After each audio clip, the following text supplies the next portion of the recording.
Bhagwan Chowdhry does finance at UCLA. And he's been a friend and a mentor to this conference even before it has started. And in all the conversations that I've had with him, he's always forced me to think out of the box in any problem that we've discussed. For instance, even though this should have been the norm or not that exceptional, I give him credit for the idea that the one thing that we must focus on in resolving a case of insolvency when people are getting argumentative, just reduce information symmetry and a lot of the problems will go away.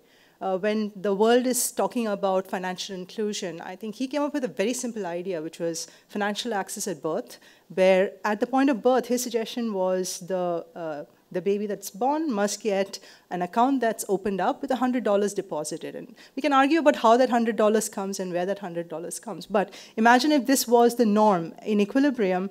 His prediction is that within a couple of decades, every single person will be, quote unquote, financially included, and this is not a problem anymore.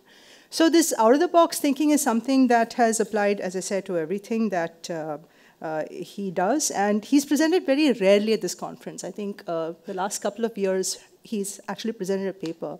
And in both those instances, he's presented ideas out of the box, and he's presented them in a way that what is an esoteric econometric or economic model is actually something that is apparent and visible and clear and crystal clear to a person like me who is somewhat allergic to complicated economic models.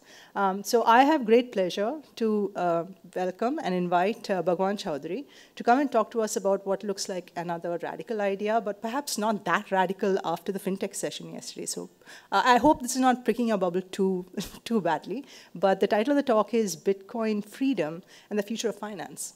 Out of the box, right? Okay, Bhagwan. Let me go back and think about money. All the classes, Econ 101 classes we take, they talk about why do we need money? How did the primitive economies deal with money? And one of the thoughts that often given to us in this class is that, barter is costly, right? You heard this? It's double coincidence of wants. If I want to sell shoes and buy grain with it, it's very hard to do it. So you need money because then now you can exchange your shoes for shells, and then you can turn shells and buy grain with it, okay? And it was told to us that, that's what the origin of money is. People who started studying this realized that that's actually not true. That's only a tiny part of why money started. Most of what money started was really that we just wrote a contract with each other. So I went to Subrata and I said, I'm doing this your favor, I owe you money, okay? Let's just write it down. Let's just write it down in a ledger. So it's really a ledger entry in which I say, I owe you money, and in the modern parlance, we call ledger a spreadsheet. That's what it really is. It's a ledger. You just write down that I owe you 100, which means that at some times I expect you to pay me back, whether it's money or something else. So it was basically writing it down. So in fact, money was really credit. It really wasn't this idea of shells. It really was writing things down. Okay, but then how do I know? If it's a ledger, if it's only a personal contract, then I have to make sure I trust him that he'll reply. But what if I'm doing it for trade and for strangers? Then how do I make sure this will happen? Well, then you write it down, and then what do you do with it? How do you make sure that he will actually pay me back? What do you think? In a village, think about a small village. Enforce it how? But he has goons too, right? So it's jiski lathi uski bhais is not always the best way of conducting trade. No, so what you do is you use society. So what you do is you announce it, okay? You announce it and let the whole world know, okay? So what you do is you say, so I'm going to sing a song for you. Prachi knows that I always sing songs in my class. So the song goes something like this. मैंने देखा, तूने देखा, मैंने देखा, तूने देखा, इसने देखा, उसने देखा, सबने देखा, क्या देखा. So that's what happened in villages. You know, people wrote it down and they made a public announcement, and as long as the ledger was kept publicly, it sort of became a contract that could be enforced. So that was sort of the old version. Bitcoin is the modern version of that public ledger. Okay? It's essentially something you write down in a ledger, but now the ledger is not local anymore. In the village, what happened was you wrote it down on a piece of stone, and the stone was in the middle of the ground. Everybody could go and see that I made this contract on 19th of December with Subrata. But here what we are going to do is, we are going to announce it to the whole world that I owe you 100 rupees, and we are going to announce it on the internet to everybody. But now it's a little complicated because it's distributed. How do I make sure that everybody agrees on it? And that's what Bitcoin is. Bitcoin is a mechanism by which you get consensus amongst all the distributed computers around the world. I think it's brilliant. It's brilliant, and it requires a little bit of work, and I'm going to explain how that works. But I think its implications are far-reaching. But I don't know. How many of you think you know Bitcoin on a scale of 1 to 10? You are between 6 and 10, the knowledge of. How many of you are 1 to 5? I'm on 1 to 5. So it's very confusing. When you read Bitcoin, there are all kinds of math stuff going on. But when you dig down, and I started learning about this only like 8 months ago, because I went on sabbatical. And I said, hey, if you're going to use sabbatical, really like a sabbatical, you have to do something new rather than what you've been doing.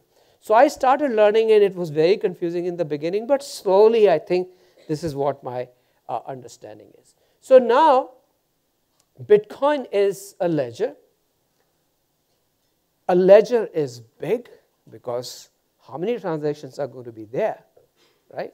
You're going to keep track of all transactions. In the village, you know, there are few transactions, few people.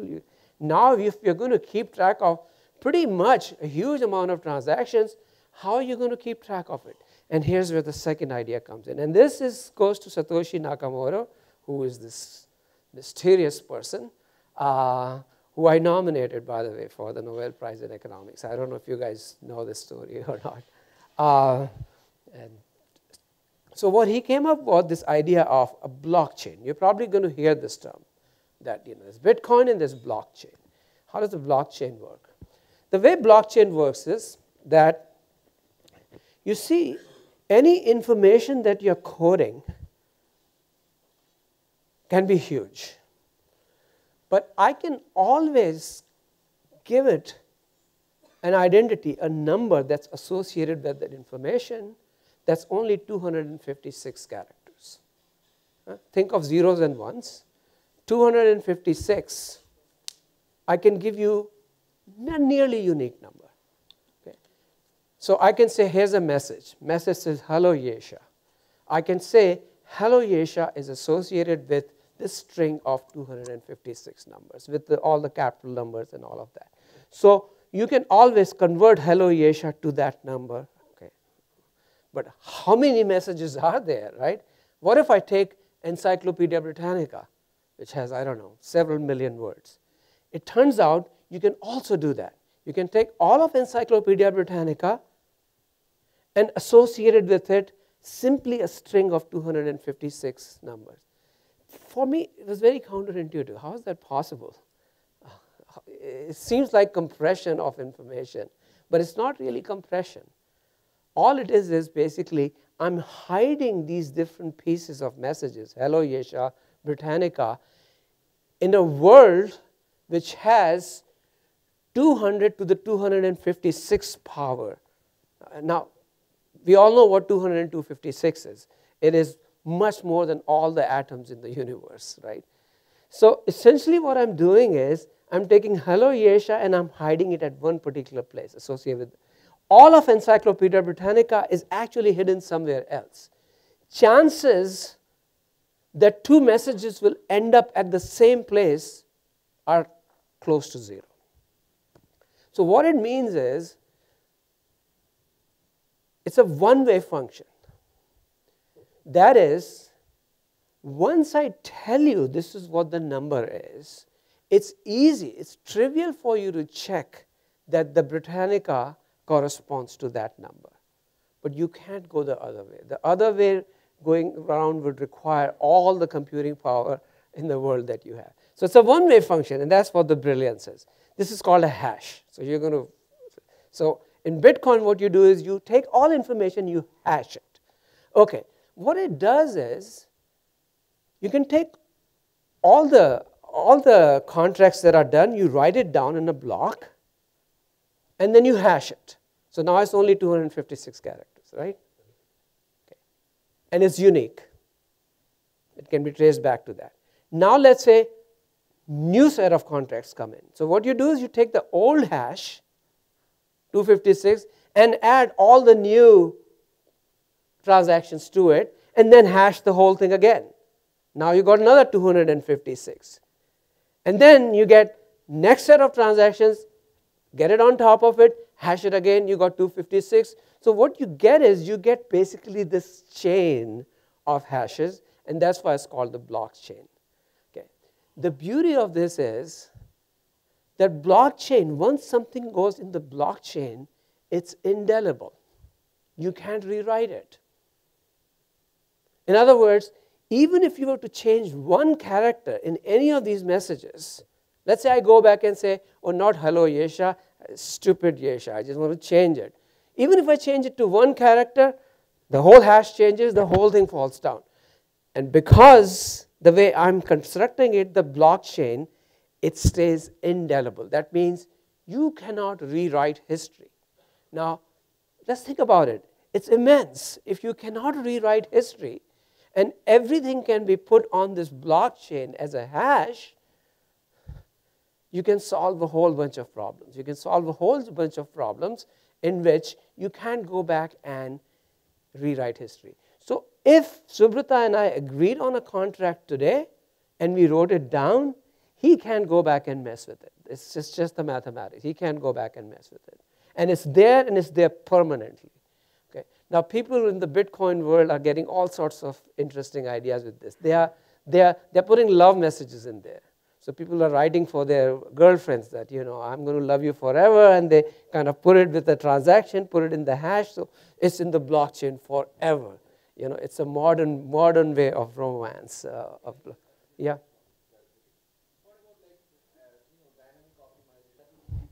New contract, right. Whatever is done, you can't change it. And the beauty of that is that, you see, with contracts, the most problem is fraud. People go back and change it. Now, you see, when people talk about Bitcoin, they say, oh, this is just an alternative currency. It's a new way of currency. Is it going to happen or not? But once you realize that it's a way of coding messages that are secure and that cannot be changed, the possibilities are immense. And that's what excites me, that in the next 10 years, we are going to change the face of contracts and this thing, because we can put all of these things in the hashes in the blockchain-like thing. So take contracts, for example, right? Any contract. Anything that requires, these days, how do contracts are enforced? We write it down and we get a bunch of lawyers and say, please verify this my signature. Not required. Not required, because once I put it in the blockchain, in the hash, it's there, it's forever, anybody can check it. It's distributed, it's with the computers. I don't need the government, I don't need to go to the central office or something. All computers have it. We just go and check and verify, you're done. So contracts are going to be redefined. Any notary services are going to disappear.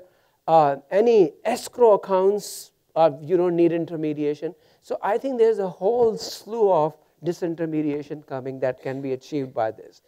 Bitcoin is just a tiny sliver of it. Money part is only the tiny sliver of it. And I think that part is really exciting to me. Okay? So the three transformations that took place, one was this kind of cryptography. What does cryptography do? We have to make these messages secure now. That's the other part, right? In the village days, we just put it on the stone and it was secure. Now we send messages over email. But messages over email are not really secure, right? Anybody can hack into my email and pretend that I'm Subrata and write it. Okay. How do you make these messages secure? And that's where the cryptography comes in. And you can do it on internet at lunch. You can go and actually create what's called a pair of keys. Okay? So you can create a pair of keys, and these are all kind of 64-digit strings. And every time you create a pair, it will create a public key and a private key. Private key, you hold. Nobody gets to see it. But public key, you publish. Let the whole world know, this is Bhagwan Chowdhry's public key. If you go on internet, you'll find my public key. Okay? So if you want to send a message to me securely, what you do is, you take a message. So Yesha sends a message to me, hello Bhagwan. What she does is she takes my public key, which is announced, encrypts it. Now I got a bunch of jumble. Nobody can crack it as of now. Nobody can crack it. But when I receive it, that public key is associated with a private key that only I know. So only I know and decrypt it and know that Yesha sent me that message. So, and this is not just about Bitcoin. This is done everywhere. This is how movies are encrypted, messages are encrypted. For example, if you're the type who download movies illegally, I don't know if you do that. Sometimes it's hard to find Hindi movies in US, so we download them. But you always worry about it, whether there's going to be a virus in it or not. But you know what? They always give you a little hash associated with it. Okay? So what I do is I check whether the hash corresponds to the original one or not. So if anyone made any change at all to that movie, the hash will change. So then I know that it's not the right copy. So this whole technology developed from these illegal downloads. And that's what really Bitcoin really does. Okay? So it's easy to check, impossible to guess. That's where this thing is coming from. And the second part is, which is specific to Bitcoin, is consensus. We all have to agree that the message that you sent is the message that all of you receive. Now, the problem with computers, with the village, it's easy. Everybody saw it, everybody agreed, and you agree on the statement. On internet, how do we know? Because the speeds are slow. Sometimes computers don't get it. Some computers are off because the power is gone, your battery is down. How do I make sure that all computers are going to agree? And that's, again, sort of this brilliance of Satoshi Nakamoto. He came up with this idea called mining, that people have to actually run these mathematical games to confirm. So what you do is, you get a message that I owe 100 rupees to Subrata. So I'm going to append my blockchain. So the new blockchain becomes the fresh one. And a lot of us do it. Now somebody might say, no, I'm going to change it. I'm going to make a fraud. But he doesn't get the prize for it. What you do is, everybody receives it, and then now what we have to do is, we have to do a bunch of computations on top of this hash that has to satisfy a property. And what it means is, you got to do billions and billions of transactions. The chances of, so randomly somebody is going to hit that thing, and they will get it, and then they'll announce it and they'll say, okay, I got it. Okay. Once you announce you got it, you publish it, everybody can check it within seconds that yes, that's the right answer, and they all agree, and you're done. All the computers are updated, and the ones that were off, when they come up with their one thing, they'll find that their blockchain is actually smaller, so that doesn't count. It's the longest blockchain that counts. So the whole world gets the revision. Okay. And what they do is, the brilliance of this Bitcoin was, what Satoshi Nakamoto did was, he said, okay, every time you win this contest, I'm going to award you Bitcoins, which have value. So now there are incentives for you to actually engage in it, and there are all these guys in Africa, in cold countries where, see, because it takes computing power to be able to do this. So you have these computers, and computers get heated up, so you need to, have them in cold environment. It takes electricity. And this is one of the criticism against Bitcoin, that it's sort of wasting this energy, to just create this thing. But you have to compare it to the alternative. The alternative also wastes energy. You have lawyers and you have people who are verifying it. But I want to tell you, I won't have much time to go into it, but that the Bitcoin has actually only started this. Now people have come up with other ideas. And they're saying, we don't need to do this, kind of mining thing. All we need is a mechanism by which a consensus is achieved and make sure that that's robust. So one of the companies I'm spending my time, the sabbatical, is called Stellar. It's called stellar.org. It's a nonprofit. And their goal is the same as what I was trying to achieve with financial access at birth, kind of, making these transactions free of cost all around the world. It turns out that we can do the same thing Bitcoin is doing with much smaller computational power. It's still decentralized, still around the computers, but the consensus is achieved in a different way. So I'm pretty much going to stop in a couple of minutes. Where is Susan? Yeah. Am I done? Is it 20 minutes? I got a couple of minutes, so I'm going to say a couple of other things, and then I can open up for discussion. Okay. So Stellar and all of these guys are basically making this idea. Okay, so what I want to say here is that this opens up an idea of not just money transmission, because we can make money transmission costless. And Nandan yesterday talked about this great vision of making these transactions free and easy. But if we can go to near zero cost, because this is all can be done very fast on computers. Notice I bypassed all the banks. Okay, I don't know, any bankers here yet?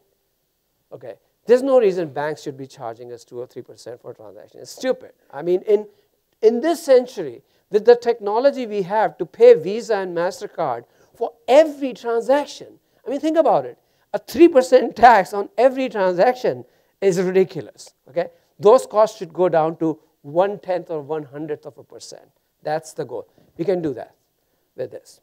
Okay, so financial inclusion can be achieved with this kind of technology, but I think smart contracts are coming. That's the part that's exciting. So I don't know if you guys are into AI or not. I'm big time artificial intelligence guy. In the next 10 years, a combination of AI and something like this is going to completely transform the way we think about contracts. So we already have driverless cars coming in. So, car rental, you won't need any people because you'll have biometric keys, you'll have digital contracts. So you'll basically rent the car from 19th of December to 22nd of December. You go to the car, it will automatically open the car on the 19th, and after 22nd, you won't be able to do it. That's it. Nobody required. Complete disintermediation. Anything related, take financial derivatives, options, futures, Settlement takes 2 or 3 days. I mean, what the heck, 21st century?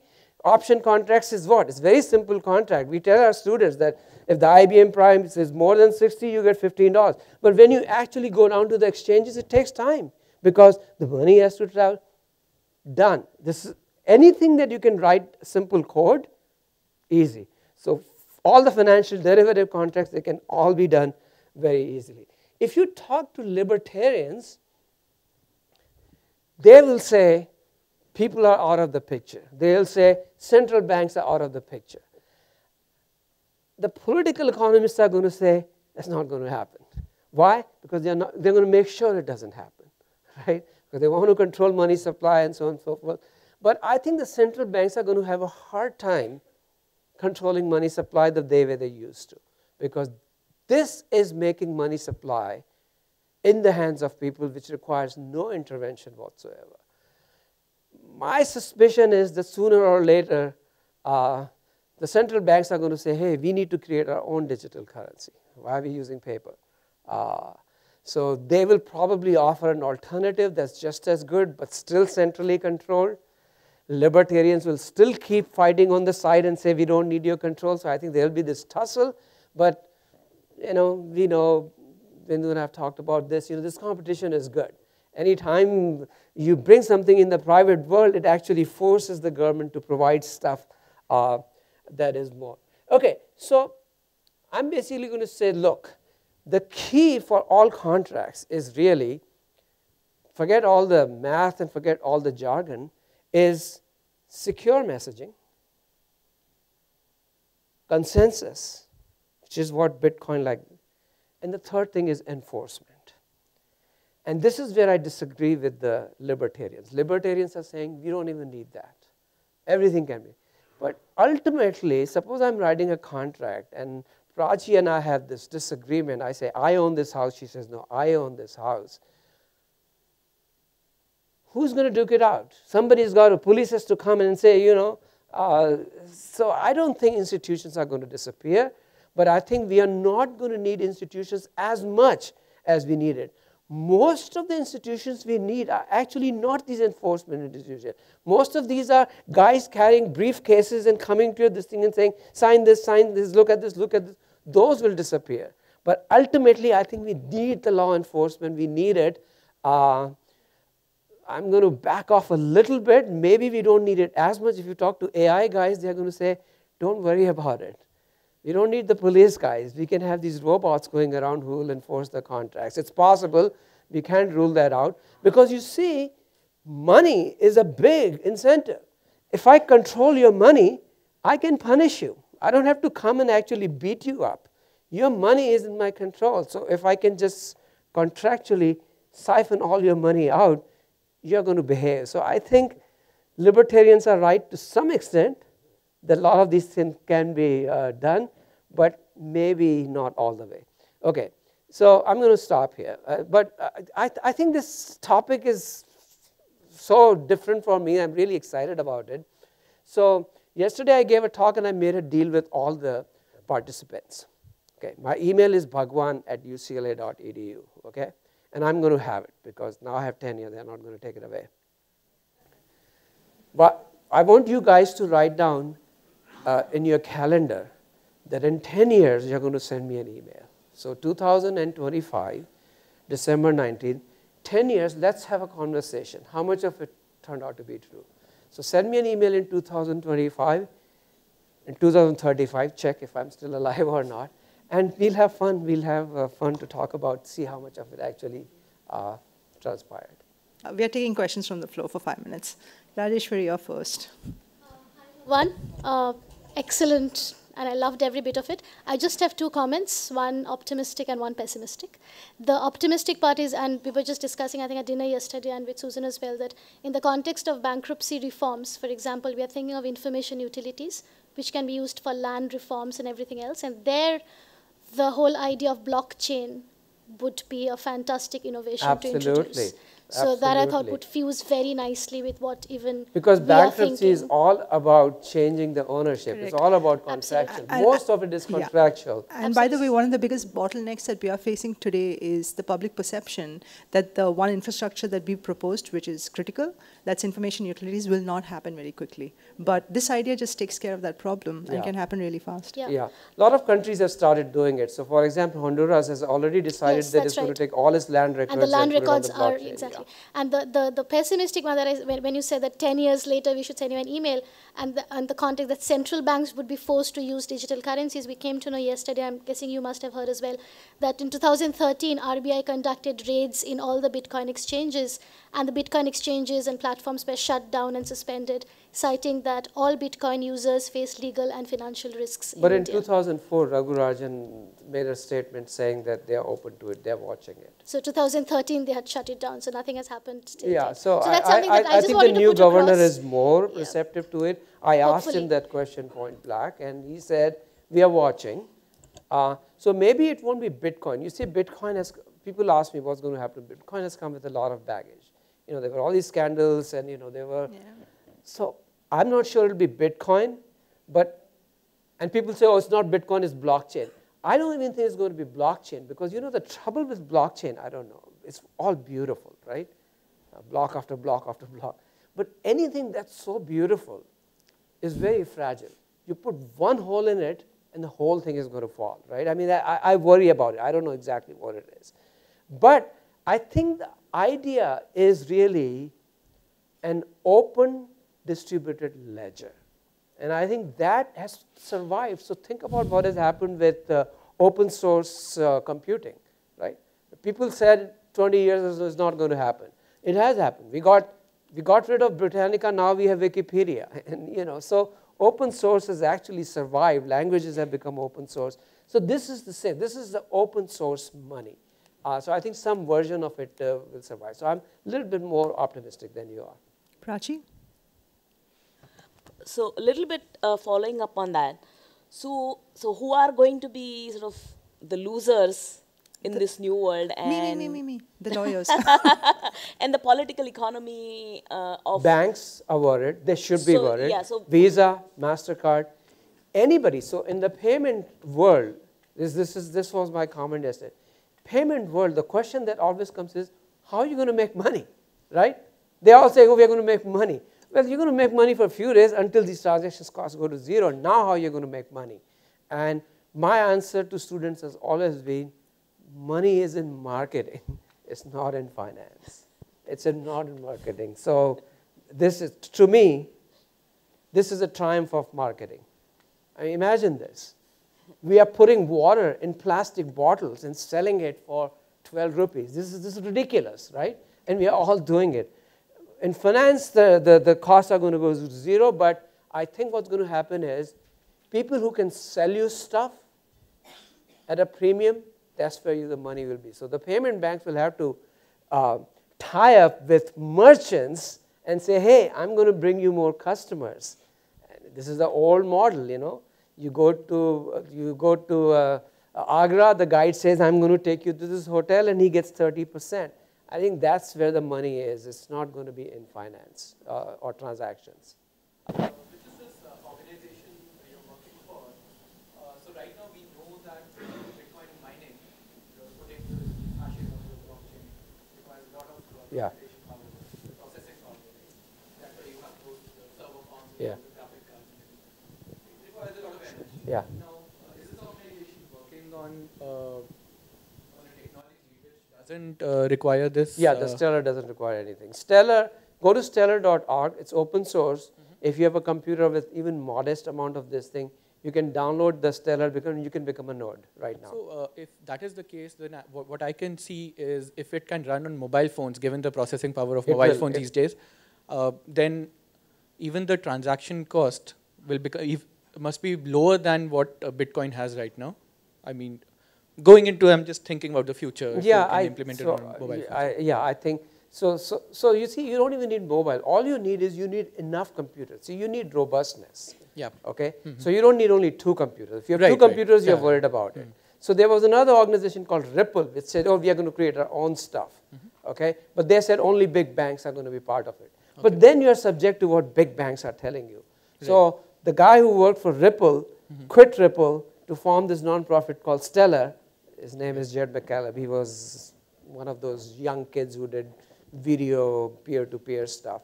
And he said, okay, I'm going to rewrite the code for Ripple. And so came up with a different consensus. So the costs, the verification costs are trivial. You see, Bitcoin also requires 10-minute blocks. Right, yeah. Which is a killer for transactions. 10 minutes is too much, right?